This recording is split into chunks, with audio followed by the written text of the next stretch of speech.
Welcome back to another episode of The Leader Within. Today, I get to introduce Natacha.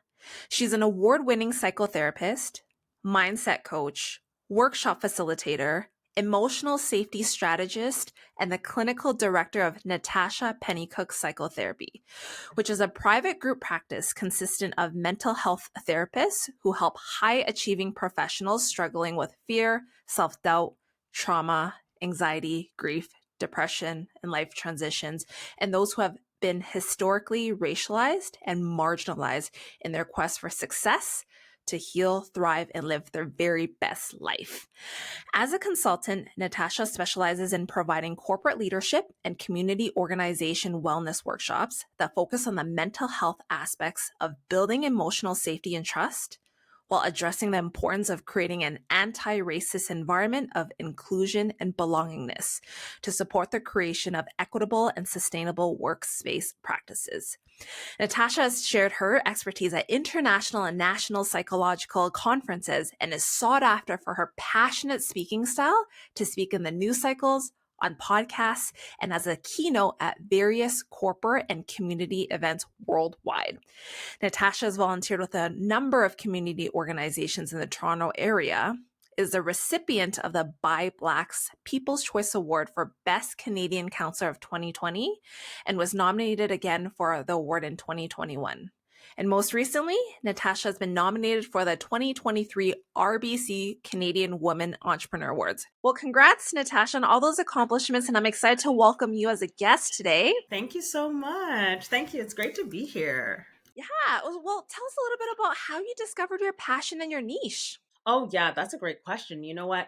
I have always been interested in working with people. So I am educated and trained as a psychotherapist and psychology. I have a master's in counseling psychology. So all of my post undergrad work is in the psychology field. So I have a master's in psychology, a bachelor's in psychology, and what we would call like an associate degree in psychology. So I've always been really passionate about working with people, understanding where people come from, what makes people do the things that we do, and very much how culture and language and religion and ethnicity play into who we are. So that's really what I've always been passionate about. I am a Black woman. I come from a Caribbean background, born and raised in Montreal, now living in the Toronto area. So I've, throughout my life and I guess my life journey and family, I've seen how different things and different experiences that people go through, how it really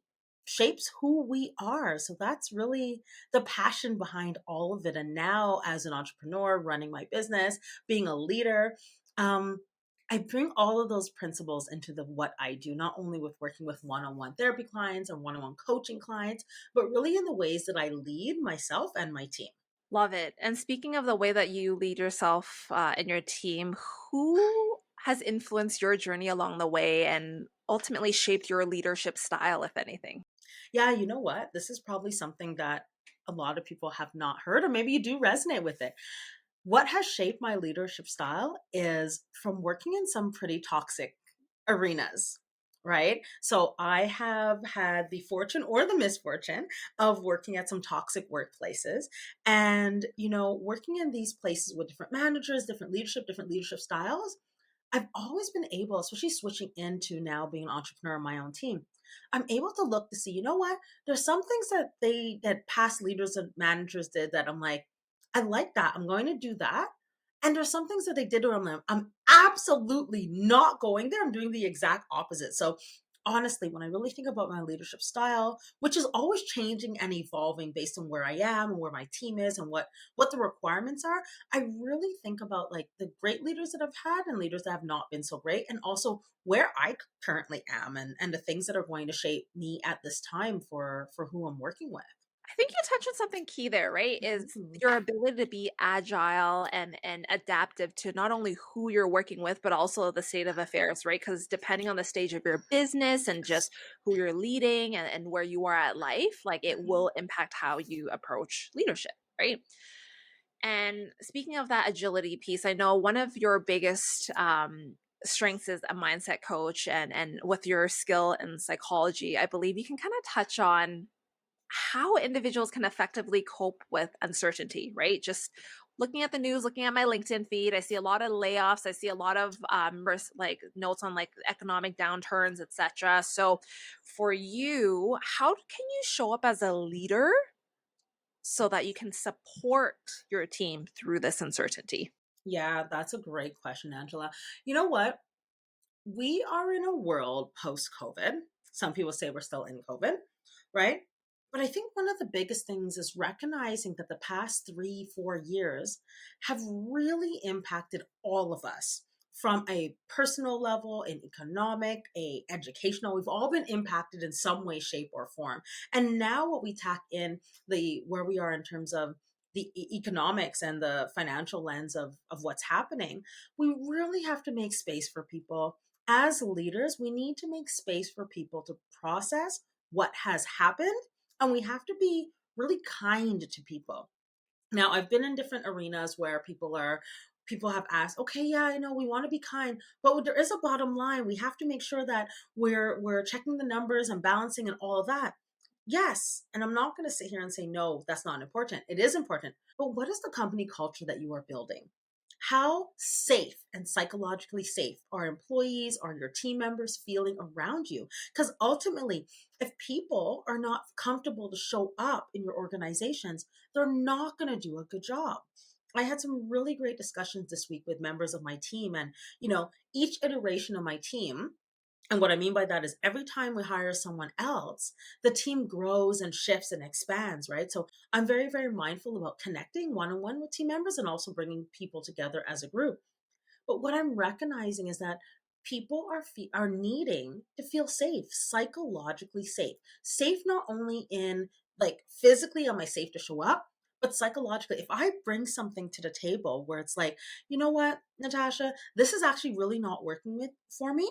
People need to feel safe that they're allowed to bring their questions, their innovations, also the things that are not working to them to the forefront and not feel like they're going to be reprimanded or penalized or belittled for coming forward. So really, as leaders nowadays, we need to make space for psychological safety in our teams. So it's utmost importance. I appreciate that. And I think from like the visible minority lens, it's like in times of uncertainty, sometimes you're like, oh crap, like should I bring something up? Because I think there's a lot of unpacking to do, even like Yeah. as you're a kid, right? You're taught, hey, like you show up, you do your work, you just kind of keep quiet and go status quo. But now I'm noticing in the corporate world, especially with uncertainty, people are like, I don't want to rock the boat. I Yeah. kind of want to like just suss it out. So I'm Yeah. curious from your perspective, like how have you kind of helped leaders encourage those behaviors where it's like, hey, speak up, like it's when we're not going to reprimand for you for that. Yeah, great question again. As someone who is a racialized person, and both you and I are, what you mentioned is so, so important and so key. There, historically, we individuals who recognize that we are come from historically marginalized communities, we don't feel comfortable to show up because it hasn't been comfortable. There's been this mask of I go, I do my job, I code switch if I have to, I I um I conform to the standards that are supposed to be, right? Quote unquote, for anyone not being able to see me, right? And we go and we put our head down and we do our work. But what's happening, as you said, nowadays, people are not okay with that anymore. People want to know that are working in organizations where their full self will be accepted. However, at the same time, there's a lot of spaces where people are not comfortable bringing their authentic self into the workplace. I have asked that question, that specific question, to a number of different organizations that I've spoken with. Um, and the answer usually is no, I'm not comfortable to bring my authentic self because I'm worried how people are going to be seeing me and judging me. So what I always say first to managers and leadership is, how are you making space for this individual's various intersectionalities that they come with? What space are you making for women, for individuals who identify as queer, for individuals who identify as having a disability, whether visible or not, for individuals who are racialized? How comfortable are you making it for that individual in your organization? And this is a concept that a lot of people are still uncomfortable with. right? It still brings like nervousness and tension and all of this, but it's really important recognizing that you want a workforce that looks like your customers. How are you making sure that that is being met? And how are you making sure that the racialized folks that are within your organization that are feeling safe to bring their best self? Because when people feel safe to bring their best selves, they do better work and they turn a better profit. So that is all really important. So the things that I say is first look at what is your company culture? How are you creating a culture of care? How are you making space for psychological safety? And that encompasses trust and belongingness. How are you making sure that that individual feels like, okay, they're allowed to bring forward their stuff, right? Do you make space? Are you talking about like, okay, the latest things in the news where there may be Black, brown bodies who are being harmed, right? Do you talk about that? Are you, right? Or is it like you're waiting for someone to educate you? Right. And that is a huge, huge piece as well. Like, how comfortable is a workplace? How comfortable are you as a leader to bring these heavy topics forward? I appreciate you mentioning the heavy topics piece, right? Especially it's a natural way to get to know, hey, like, how are you holding up with what's going on and how is it potentially impacting you? Versus, I don't know if you've experienced this where sometimes an individual will try to relate, but in a way where you're just like, okay, that was kind of like tone deaf in a sense. And I can try to sense where you're coming from, but that was totally off key, right? So, Yeah. I guess for yourself as you're coaching leaders who are trying to understand more diverse groups from different backgrounds, etc., what is one of the biggest tips that you've given them from an EQ perspective that they don't come Hmm. off as insensitive? Yes. The biggest thing is do not say, I do not see color. Okay. This is so important. I understand the intention behind it is to say, I treat everyone equal, that color doesn't matter, that I don't see, that I judge everyone equally. And it's great. But at the same time, if you and we walk into a place, we know that part of our intersectional identity is the background that we come from, myself being a Black woman, right? Where I want you to see all of me. I want you to say, like, okay, Natasha, I recognize that you're a Black woman because that is an important piece of who I am and how I navigate the world. So for leaders out there, I say, do not say that, even if that is your intention, to be able to say that I see you or I get you, or it is I'm treating everyone equally.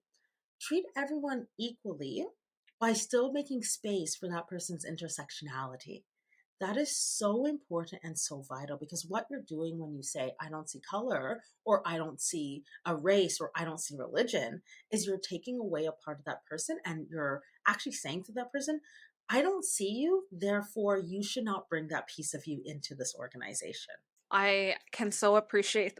Sometimes when I hear that, like I don't see color, I'm like, what in the actual? It's like Right? it's the thought that comes to mind. So Yeah. thank you for calling that out. Yeah. And from a leadership perspective and you coaching individuals as well, what would you say is one of the biggest challenges that leaders have had to overcome in creating that safe space for their employees? Yeah. I think that thing is around recognizing that everyone is at a different level of understanding, right? Everyone is at a different level understanding. You as a leader, you may be a few steps actually behind one of your employees. And you as a leader, you may have to humble yourself and ask for some help. But at the same time, don't always ask for help without doing your homework first. I think what happens as racialized folks, we're tired of having to educate everyone while also navigating the everyday real lived experiences of the trauma. So making sure as a leader that you're doing your work first and then asking for the input as opposed to asking for someone to teach and lead. So that's one of the things that I'm noticing. Another thing is the mindset pieces, that there's pieces around the mindset that are going to need to shift. Shift, recalibrate, and starting to think, not everything is about me. These are experiences that other people have had. It's not so much about me. It may impact me, but it's not about me. That is probably the number one thing. Recognizing the times when, there's times when it's like, oh, I'm hurt by this, or my feelings were hurt, or things like that. It may hurt you totally, but a lot of times it's not about you. It's about the situation. So it's really understanding, how do I show up? How can I look within to understand, why is this bothering me?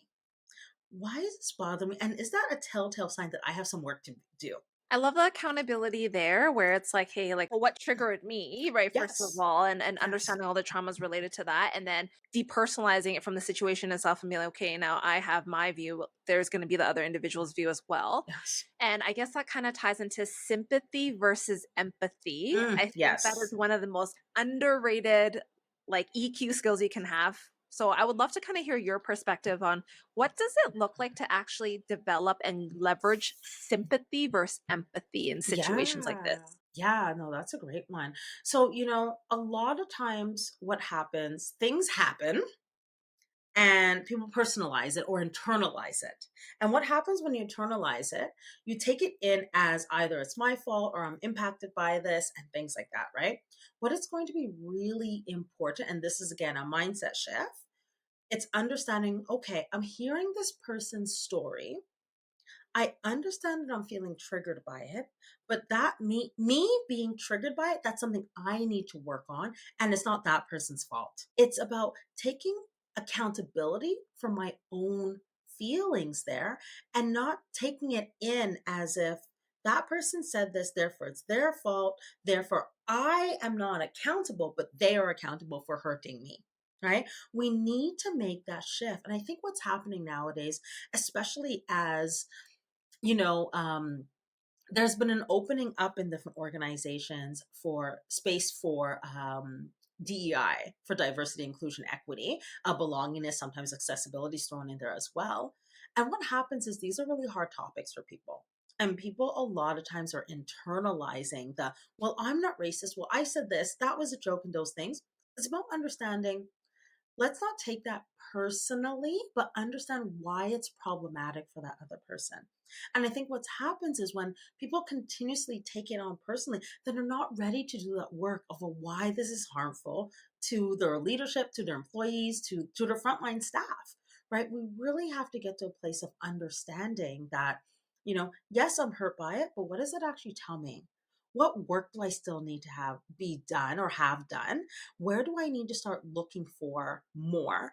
And how do I stop blaming this person who has already gone through their hardships and their struggles? And many times, the person being blamed is a racialized person. Why do you think that is when it comes to that racialized individuals being blamed? A lot of times, what happens is the DEI work is looked at a racialized person's problem, right? Because I'm impacted by, or you and I are impacted by things that happen in workplaces that fall under anti racism. So it comes up a lot in workspaces, especially workplaces where the leadership primarily does not look like us, right? Who are usually white males. It comes off as, well, this is not a white male problem because it's the racialized person who's being impacted by it. But what we really need to understand is how our systems have been set up, right? A lot of times they have been set up not with you and I in mind, but now we're working in populations where you and I and other racialized folks are the norm a lot of times. So how are we allowing company cultures to shift and not continue to follow protocols and policies that were built in the 1900s? Well, thank you for sharing that piece because I think that ties into the whole how do you navigate uncertainty is making sure that Yes, whoever you're bringing along with you is actually included, right, in the process, or else you're ultimately behind the times, right? So exactly.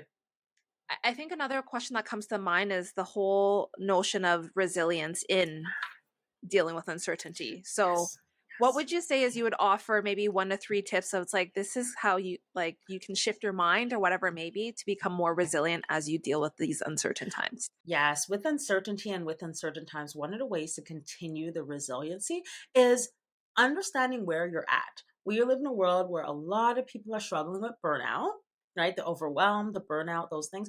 Really understand from I guess, from a mental health level, from an emotional aspect, where you are at. And what I mean by that is, what is your capacity? What is your balance? What do you have left? Have you passed that threshold or not? Right? That's one of the tips that I'll say. Recognize where you are. Another piece is find your community. Now, a lot of people are talking about this, finding your community. But I can't stress enough how important it is for that belongingness aspect. Find your community, and your community may be a racialized community, a thought leadership community, um, but really a community where you feel like I belong here, I'm seen here, I'm validated here, and I feel comfortable showing up and sharing who I am. That is really important. A lot of people are not getting that. Maybe from workplaces, maybe you are, maybe you're not. But finding your community, whether it's in within your workplace or within other realms of your life, but really, really finding your community where you can belong. Because I think that piece around the safety, psychological safety that we spoke about, it really helps within in community and also helps your mindset, right? Because a lot of times we're left with thinking, oh, maybe I'm not good enough, or I can't share this because other people won't appreciate it. But when you find communities that you belong in, it goes back to validate that, you know what, I can't share this, it can be seen, it is enough, right? And that's so, so vital. That's a really good call out and finding your community. And I think that's one of the things that I appreciate most is like if I'm going to disconnect from work, I have my community externally who can allow me to be like, oh shit, like that was a tough day. And I Yeah. can fully, no filters and stuff like that. But even Yes. internally at work, right? Being able to like, oh, we're going through this together. Like, okay, I'm glad that I'm not the only person thinking this way, right? So Yes. for you, I know that your business has significantly grown in this last little bit, and you've done such a great job at building your community. Mhm. So I'm curious, what's one piece of advice that has potentially been given to you or hindsight 360? You're like, this is what helped me build my community effectively. Yeah, I love that. So, one thing that I always turn to, I have a community of women that we are on a WhatsApp group. We have been friends for 10 years. We've seen each other grow through different iterations in our life. And I kid you not, during the day, one of us can be going through something and it's like a quick note. Hey, I'm going through this. This is what happened. I need your support or I need your positive energy. And we're all chiming in there. You got this. It's okay. What can we help you? Do we need to write an email? Can I help you with that? Right? So building that community aspect. Another piece is reevaluating who's in your community, who's in your circle. This has been a tough one. Honestly, this has been a tough one for me. I am a person where I'm super passionate about what I do and what I speak, and I want to love on everybody. But what I recognize, not everyone is in that space yet, right? There are a lot of people going through various hurts and things like that. And sometimes in order to grow and to move forward, especially for myself within my own corporation and within my own leadership, it's really been reevaluating friendships, right? And support systems, really reevaluating to understand if they're still in alignment, in growth alignment for what our friendship really is about, what our community is really about, how its support is really about, and the ways in which that I still want to be supported from from these different areas and arenas. So I think that's really important. Having time to understand and connect with your community while at the same time taking time to reevaluate who's in your inner circle. A huge shout out to you for doing that because I know, speaking from personal experience, it's not easy to create No. this space. So, one, be like, hey, like, are we still aligned? And then, Mhm. secondly, is like, how do you either organically let that relationship go without being like, but we've had all this history, right? I'm not ready Mhm. yet. Yeah. So yeah, huge kudos to you. So as we slowly wrap up our Mhm. conversation, one of the questions that I had for you is when you think of the whole concept of unleashing an individual or an organization's potential, what Love are it. some thoughts that come to mind that allow Yes. us to do that? Yes. Honestly, unleashing potential is all what I'm about nowadays, especially working from a mindset shift coaching perspective.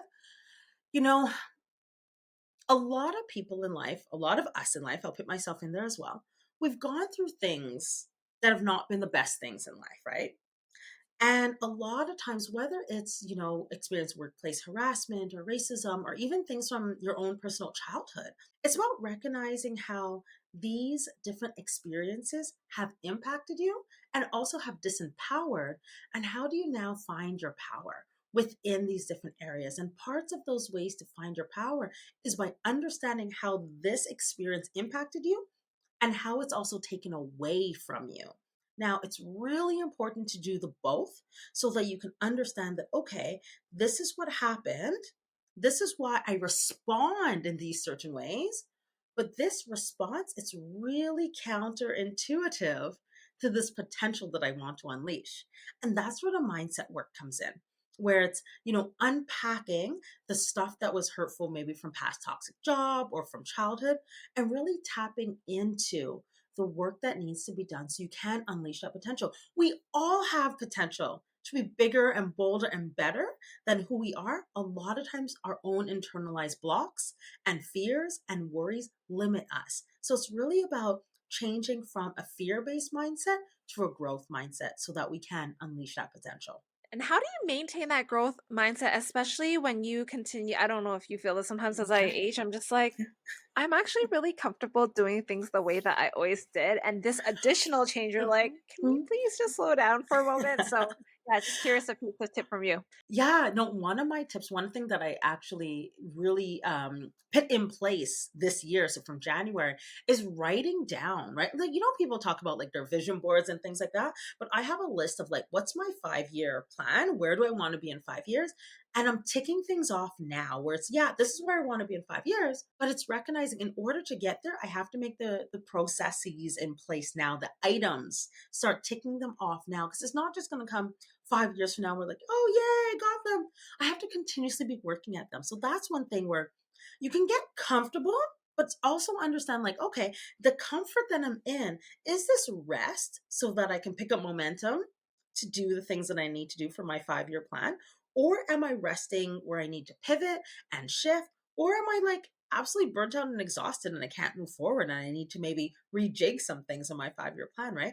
But what I say is understand what you want your future to be and what those goals are so you have something to work towards. I appreciate that tip, and I'm glad I have it recorded and the rest of the audience too, so that they can actually turn back to this. So, my Yes. very last question to you is, what is one thing that you're excited about right now that you're working on or is coming down the pipeline that you wanted to share with us? Honestly, I am so excited about the mindset coaching piece. As a therapist, I've been a therapist for 13 plus years now, and I absolutely love what I do as a therapist. And one thing that why I wanted to get into the mindset coaching is that I recognize with the clients that I've worked with, especially after they've gone through that piece of like understanding some of the past stuff, there's always this, okay, I want to move forward. I want to move forward. There's an action piece that has been missing. So now as a coach, I can really focus on the action pieces as opposed to as a therapist, the unpacking the hurt and the trauma, right?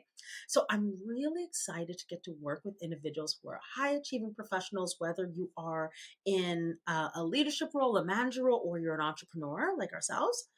It's really getting you to make sure your mindset is right so you can build it up so that in the next few months you're ready to go, you're ready to tackle, you're ready to unleash this potential that you have, but recognizing that there are mindset pieces that are still holding on to some of the fears from the past and limiting you from getting to where you need to be. So that is what I'm working on. That is what I'm excited about. Anyone interested in getting into my program, I am holding one-on-one programs for individuals. I have a 16-week program. I also have a shorter program in place. So when you're listening to this and you're thinking, yes, that is what I need to do, this is the help I need, I got you. Definitely go to my website, natachapennycooke.com, click on coaching, and let's get you started. Well, I'm excited for everyone to experience that, and I'm excited to continue to follow your work because you Yes. offer a lot of valuable nuggets given your background and your experiences. So, thank you so much for sharing your story and a lot of golden nuggets today.